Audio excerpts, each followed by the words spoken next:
అన్ని చిన్న పిల్లలు ఉంటాయి, పెద్ద ఇరుండా ఒకటి పడేసిరండి సార్ నైట్ కొరికేసి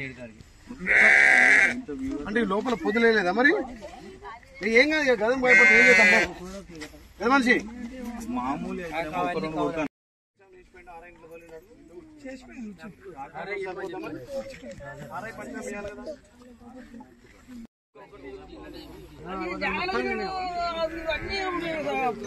బాబాయ్ బాబాయ్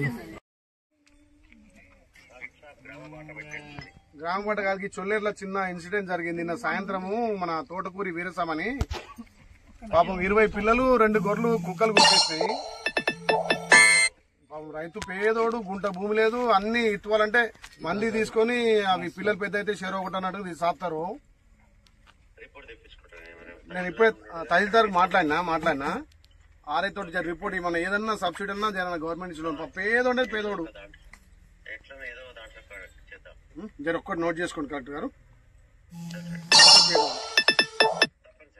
ఓకే ఓకే అన్న, ఓకే. చొల్లేరున్నా నిన్న ఒక రైతువి కుక్కలు గురికేసినాయి. ఒక 20 పిల్లలు 2 పెద్ద గొర్రెలు. మన ఆరైందోళ్ళు పంచినా చెప్పి గవర్నమెంట్ ఏమన్నా సబ్సిడీ ఉన్నా లోన్ ఉన్నా పెట్టిద్దాము. ఆరైదు శ్రీకాంత్ ఉండా ఇమీడియట్ గా ఊరికొచ్చి ఎన్ని గొర్రెలు ఏంటంటే పంచనామా చేసుకుని పంచనామా రాయమను. నేను ఒకసారి కలెక్టర్ గారితో మాట్లాడతాను. ఎందుకంటే రైతు పేద రైతు, గుంట భూమి లేదు, అన్ని మంది గొర్రెలది ఏదో ఇత్వాలు కాసుకుంటాడట. మీ రిపోర్ట్ రాస్తే గవర్నమెంట్ ఏమైనా సాయం చేద్దాం. ఇమీడియట్లీ పంపి, ఇప్పటికి లేట్ అయిపోయింది, పంపి.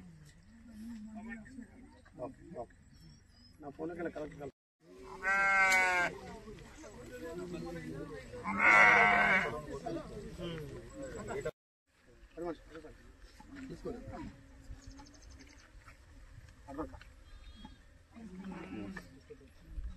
సంఘం నుంచి ఇప్పిస్తా, నీకు గవర్నమెంట్ నుంచి కూడా ఇప్పిస్తా. ఏం వ్యవసాయం బాధపడకు. ఏం చేస్తాం మరి? ఏడోకయ్యా, ఏడుస్తావెందుకు? ఇంకా పెద్ద పోలేదు, చిన్నవి ఇంకా ఏం చేస్తాం? నీ అదృష్టం అనుకో. పెద్ద దొడ్డి మూడు జీవితం కాబట్టి దానికి అందుకనే మనిషికి